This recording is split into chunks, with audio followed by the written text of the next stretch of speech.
साहब, एक मसला ये है कि खुशबू अगर ज्यादा सूंघी जाए क्या इससे रोजे की सेहत पे फर्क पड़ता है? नहीं, कोई फर्क नहीं पड़ता। अच्छा, खुशबू इस कैटेगरी में धुआं हो रहा है? नहीं, कोई नहीं। धुआं को जानबूझ के इंटेक ना करें, बाकी जो नेचुरल है खुशबू वो तो आप कर सकते हैं। इवन आप मिसवाक भी इस्तेमाल कर सकते हैं, आप टूथब्रश भी यूज करें। अलबत्ता उसमें सिर्फ ये है कि टूथपेस्ट में चूंकि एक जायका है, अगरचे रोजे में कोई फर्क तो नहीं पड़ेगा, जाहिर है वो हलक से नीचे तो नहीं जा रहा, ठीक है, तो आप सिर्फ टूथब्रश ही यूज कर लें, उसमें पेस्ट वगैरह ना इस्तेमाल करें, या खत्मे सेहरी से पहले उसको कर लें। लेकिन अगर उस दौरान भी कोई कर लेता है तो उसमें कोई रोजे के ऊपर फर्क नहीं पड़ता। ठीक है। आप हमेशा फिरका वारियत के खिलाफ गुफ्तगू करते हैं, यानी अगर आपके हाथ में हो कि सबको एक ही प्लेटफॉर्म पे एक ही वक्त में रोजा इफ्तार किया जाए तो उसका वक्त क्या होगा, नमाज की सूरत हाल कैसी होगी? ये पॉसिबल नहीं होगा। वो हमारे उस्ताद मौलाना साहब साहब फरमाया करते थे कि दुनिया में इत्तफाक एक ही सूरत में हो सकता है कि वक्त का पैगंबर मौजूद हो। अच्छा, ठीक है, ये तो है एक जेन्युइन केस। इसके अलावा दो और सूरतें हो सकती हैं कि या तो लोग सोचना छोड़ दें, ठीक है, अगर सोचना छोड़ देंगे तो फिर जाहिर है इख्तलाफ वो नहीं करेंगे, लेकिन जब कोई इंसान सोच रहा है तो फिर इख्तलाफ राय तो रहेगा, या फिर आप जबरदस्ती किसी के साथ कर लें, उसका तो फायदा कोई नहीं होगा। तो मेरा ख्याल है सबको राइट होना चाहिए, वो अपने मुताबिक करे। और साहबे कराम में भी दो ग्रोथ है।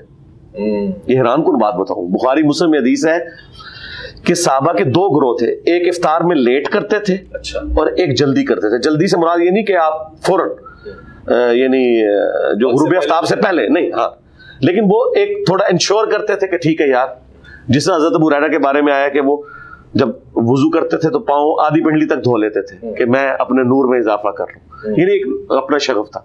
तो इब्ने मसूद रज़ी अल्लाह तआला अन्हु के बारे में सही मुस्लिम में आता है कि वो इफ्तार जल्दी करते थे, और अबू मूसा अशरी रज़ी अल्लाह तआला के बारे में आता है कि वो इफ्तार में लेट किया करते। तो सहाबा में दो ग्रोह थे, और ये अहले सुन्नत के यहाँ मौजूद है। मैंने बकायदा सुन्नी शिया का जो इख्तलाफ है ना इफ्तार टाइम पे, इसके ऊपर तफसीली वीडियो भी रिकॉर्ड करवाई थी इसी वजह से।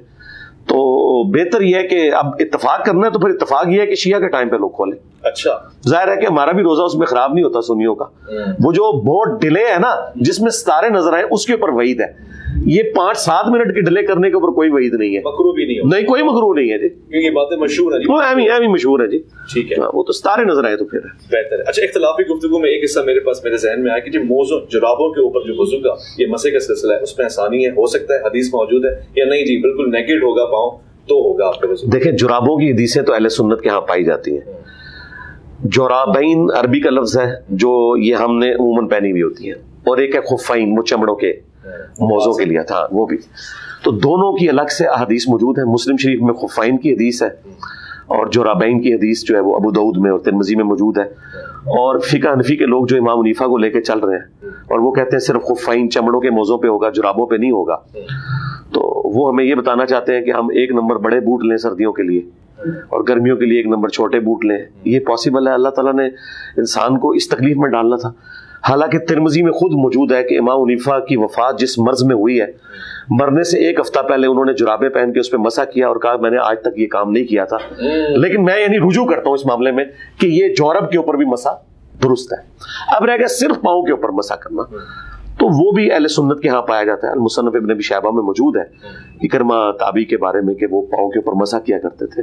मौला अली अलैहिस्सलाम से भी साबित है, मैंने तो बाकायदा इसके ऊपर भी एक पूरी वीडियो रिकॉर्ड करवाई है कि आप अगर आपके पाँव के ऊपर कोई गंदगी वगैरह नहीं लगी, मसलन यहाँ हम बैठे हुए आपका वजू टूट गया तो पाँव पे कोई गर्द वगैरह नहीं है, आप जाके वजू करें, पाँव पे मसा कर ले, काफी है। लेकिन अगर आप बाहर फिर रहे हैं तो फिर आप अहले तशय्युअ को भी देखें, वो वजू शुरू करने से पहले पाँव धोते हैं। यानी उन्होंने अनइंटेंशनली ये चीज मान ली है कि धोए बगैर गुजारा नहीं है, क्योंकि मिट्टी लगी हुई है, ये हमारी नेचर है। अगर वो भी डायरेक्ट मसा करेंगे तो वो कीचड़ ही बनेगा ना पाँव पे। तो इसलिए आप देखते हैं कि शिया वो वुजू का हिस्सा नहीं होता उनके, लेकिन वो वुजू के लिए अपने आप को तैयार कर रहे होते हैं। तो वुजू के लिए तैयार करना अपने आप को इस हवाले से कि पहले पाँव धोना, तो सुन्नी बाद में धो रहे हैं, ये भी किसी दर्जे में पहले धो रहे हैं, तो लगता ऐसा ही है कि ये बात मजबूत है कि पाँव को धोना चाहिए। अच्छा, लेकिन कुरान की आयत में धोने का सिलसिला नहीं। हाँ जी, कुरान में जो है ना, जो इस वक्त एस्टेब्लिश किरात मौजूद है ना, जो सुन्नी और शिया के यहाँ पाई जाती है, उसमें तो अरबी लिंग्विस्टिक के मुताबिक जो है ना वो नहीं, मसला नहीं है, धोने का जिक्र है। अच्छा, हाँ जी, धोने का जिक्र है, क्योंकि हाँ जी उसकी जो जमीर है ना वो पीछे की तरफ लौटती है, वो एक टेक्निकल वैसे वो अभी टाइम नहीं है। अच्छा, अलबत्ता शिया इसका जवाब ये देते हैं कि अहले सुन्नत के यहाँ ही एक एस्टेब्लिश किरात मौजूद है जिसमें अर्जुलिकुम के भी अल्फाज मौजूद है। अर्जुलकुम हो तो सुन्नियों का मजहब मजबूत है, जो कि है, ठीक है। वो कहते हैं अर्जुलिकुम भी है एक और किरात में, हम कहते हैं हाँ है, तो वो कहते हैं उससे तो हमारा मसला साबित होता है। वहां अहले सुन्नत कहते हैं कि अर्जुलिकुम को हम इस एतबार से मानते हैं कि वो उसमें बिल्ट इन है कि जब आपने जुराबे या मोजे पहने हुए हो, हालांकि उस किरात में जुराबों मोजों का जिक्र नहीं है, इसलिए मैं इसको कोई इख्तलाफ समझता ही नहीं हूं। दोनों तरह से जी, दोनों तरह से है, और अहले सुन्नत के यहाँ दोनों राय पाई जाती हैं।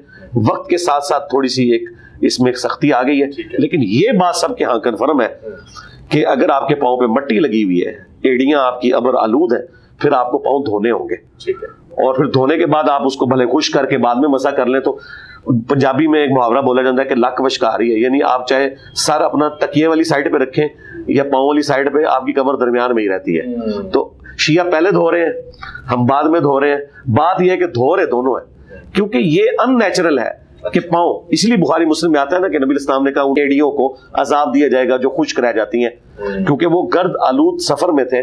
तो अब आपके पाँव के ऊपर गर्द लगी हुई है, तो वो तो शिया के यहाँ भी उसके ऊपर आप मसा नहीं कर सकते। सही। ये